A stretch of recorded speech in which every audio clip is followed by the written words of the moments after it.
and welcome to TravTalk TV. This episode has been brought to you by the Lalit Suri Hospitality Group.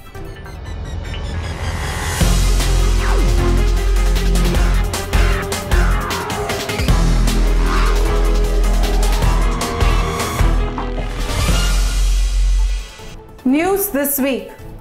India's VOA scheme is not just limited to 180 countries. Visa on arrival, it's not 180 countries, let me clarify. It's for all the countries except the prior reference countries. Presently, there are only 8 countries. For rest of the world, entire world, we have 180 missions. So that is why this confusion is there, 180 countries. Many missions cover more than one country. So it's the entire world minus only the PR countries, which are only 8 in number right now. It will have a great impetus, as IATO, the Indian Association of Tour Operators, say that the growth rate of tourist inflow will be not less than 25% per year. Industry leaders were honored with the National Tourism Awards.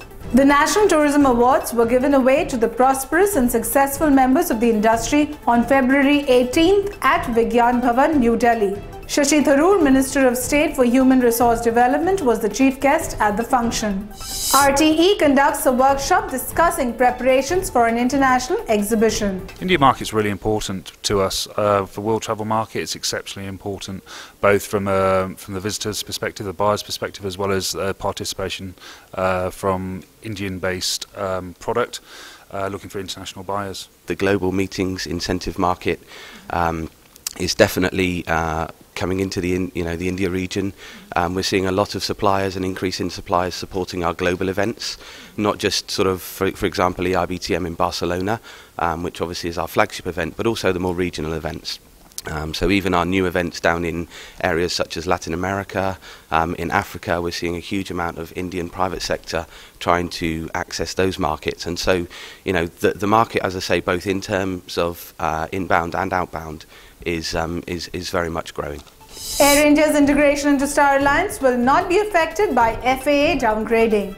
Minister of State for Civil Aviation K.C. Venugopal says that there would be no impact of Federal Aviation Administration's downgrading of Indian aviation sector on Air India's joining Star Alliance. Star Alliance has confirmed that the FAA safety assessment is a matter for the respective governments and aviation authorities, and the downgrade has no direct impact on the planned integration of Air India into Star Alliance. Secretary Tourism appeals to preserve and develop heritage tourism.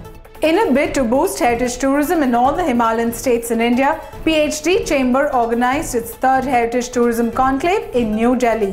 When we talk of heritage, we always think of palaces and forts, whereas heritage includes the natural heritage, the Himalayas. There's something, I don't know if you know the concept of antique water. We call it in India groundwater, and we even have a central groundwater board. We have to dig into groundwater and drink it because there is a shortage of water. But there are many countries, especially in Africa, where they don't touch groundwater because, now this is a very interesting thing, the groundwater is 1,000 years old, 1,200 years old. The air inside some of the pyramids is 3,000 years old.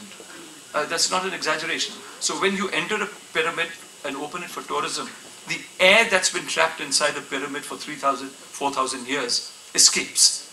And if you do not, you can actually analyze what air was like 3,000 years ago.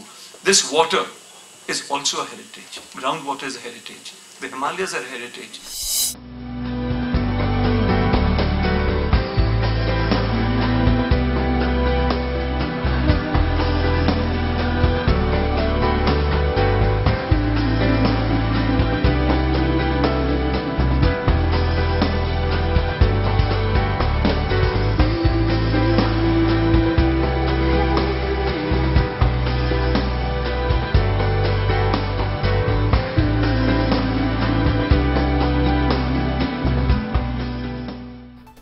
ASI unveils the first 360-degree online imagery of 30 heritage sites on Google Maps.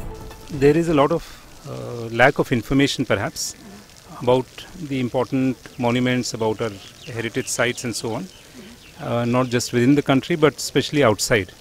So we hope that with our major sites, our major archaeological sites and monuments being up on the net, And with the net being so common nowadays, a lot of people will be able to see that, and I'm sure that would generate a lot of interest and a desire to come and see it in person, because while seeing it on a virtual tour is quite okay, but then obviously it cannot replace a physical visit. So I'm sure that a lot of people would think in terms of coming and visiting, and so we are hopeful that this would have a positive impact on tourism. Innsbruck receives over 56,500 Indian tourists. 56,500. I don't have the figures on the top of my head, the final ones. But yeah, we are still the #1 and the most important destination in Austria. After us comes Vienna with about 40,000, and after that we are, as far as Indian travel is concerned, Innsbruck, we've been also on the market for over 12 years now. So we've invested a lot of time, a lot of resources to get that to that point. Obviously, we partner closely with Swarovski, that is from Innsbruck. That's why people come there. As well as the mountains, the Bollywood films. We've had over 70 productions. So there's a lot of marketing, there's a lot of activities that are going on right behind the scenes. But yes, Innsbruck is the #1 destination in Austria for Indian travelers. And we hope it'll be like that for many years to come. IndiGo adds Varanasi as its 36th destination, launching flights from Delhi, Mumbai, Hyderabad and Bengaluru. The new schedule introduces 3 new daily non-stop flights to Varanasi from Delhi, 1 new daily flight each between Bengaluru, Varanasi, Mumbai, Varanasi and Hyderabad, Varanasi via Delhi. Argentina focuses on luxury and MICE tourism. We have 12 cities in Argentina. They are ranked into the 100 cities of the world with different facilities, like like business centers, like convention centers, 5-star hotels with activities or facilities for the MICE segment. With that, it's a wrap on this edition, but do look out for our next bulletin. This episode has been brought to you by the Lalit Suri Hospitality Group.